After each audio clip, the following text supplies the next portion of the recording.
Have you ever wondered when you write CSS, the changes does not reflect the way you expected or intended it to be? It could be a problem with the display property in CSS. Hello my dear friends, my name is Samir. In today's video, we are going to learn the most important property in CSS, which is the display property. By the end of this video, you will know how exactly you can lay out your web pages like a pro. What is the display property in CSS? Display property determines how your elements are being displayed on the web page. Think of it like a layout behavior for your elements. We have primarily four types of displays. First one is block, then inline block, and the last one is the display none. So we'll start with the display block first. We will start with the display block first. So in display block, let's create a container, okay? And I'll select this pen. So think of it like a container. It's a div tag, and inside this div tag we have three more containers, which are the child containers, C1, C2 and C3, and these are also div. Div is an example of an element which has the display of block property. This display block property takes the whole space in the container, so it will not let any other element sit. Despite of having the space over here, you can see that we have space, but despite of having the space, it will not let any other element to sit next to it. It demands the whole block. That is why this is called as the block level element. Like div, we have p tag, and we have, I think, h1 and h2. These are also block level element till h6. Okay, so these are also block level element, and they does not allow any other element to take or to sit next to each other. That is why you can see that all of these elements are stacked one below the other. That is the display block property, and we can go back to our VS Code, okay, and see that, yeah, we are here in our VS Code, and now we can see that we have some elements over here. I have already created some elements. One is the parent, which is the parent div container, and it also has three child elements, which are also the div elements. We can see that in the UI. I have already opened up the UI. Here is the UI. Okay, now you can see that all the elements are stacked onto each other because we are using the display property of block. Since the divs has the display property of block, these are taking the whole space inside the whole container. Like inside this container, which is the light purple one, these dark purple elements are taking the whole block space. That is why these elements are called the block level elements. Yeah, so now let's talk about the display inline property. Okay, I'll create a container. We have talked about the display block. It takes the whole block like this way. If we have a container over here, it will take the whole space over here, right? But not in the case with the display inline. Okay, so then the name itself is kind of self-explanatory. So when you use inline elements, okay, when you use the elements inline, which are span, a and strong tag, you can place multiple elements next to each other. It will not take the whole block.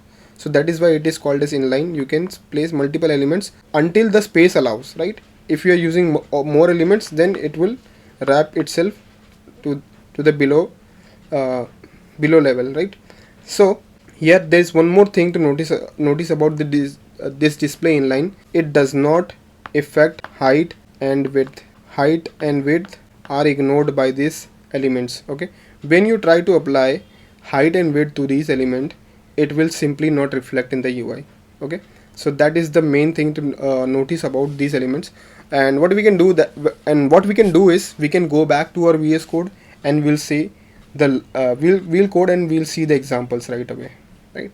Okay, so here we are in the VS Code, and we have the child elements, right? And now what we'll do is, instead of writing span, we can change the display property of our div element so that it will behave like a span element, right?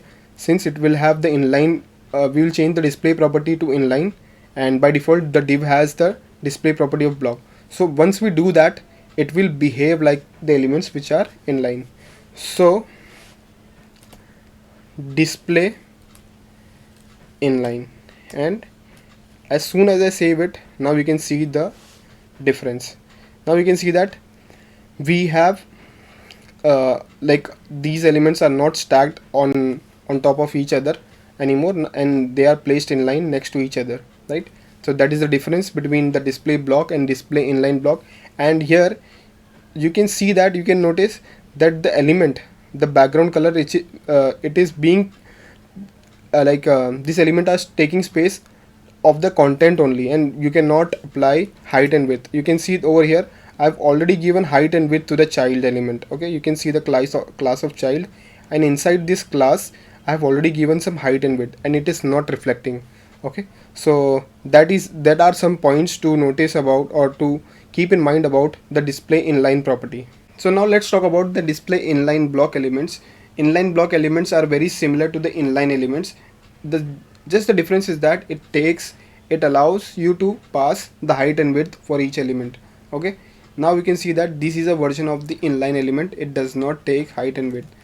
We can see that in our VS Code. In display inline, our height and width is not getting affected, but as soon as I changed it to inline block, our child element will now accept height and width, and which is being reflected over here. So that is a simple difference. And there's one more property left, which is the display none, and if I apply the display property none, these elements won't appear. Okay, so to see that, we'll go back to our VS Code. Okay, and we'll apply display property none to one element. So dot child and first child. Yes, so we'll apply this to the first child, and we'll say display none, right? And as soon as I do that, our first element is gone. It will not leave any any placeholder space for that element. That element is completely removed from the document. Okay, and if you want to see that back, we will simply change the display to inline block, right?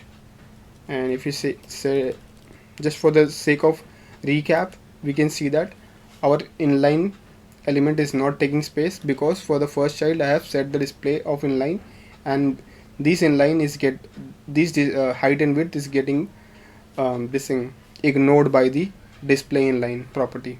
Okay, so that is it, guys. So now let's do a quick recap. So we have display property block, which takes the whole block space and does not allow any other element sit next to it. And the other one is the display inline, which allows element to sit next to it, but it does not take height and width property, it ignores it. And we have display inline block, which take height and width and acts like the display inline only. And then we have display none, which completely remove the element from the document, and that element is not being rendered inside your web page.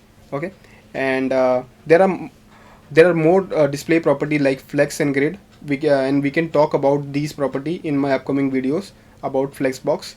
Okay, so thanks for watching, guys. If you like this video, please don't forget to like and subscribe to my channel, and drop me the comment and letting me know that which display property that you use most while doing the development. Okay, so thanks for watching and have a nice day.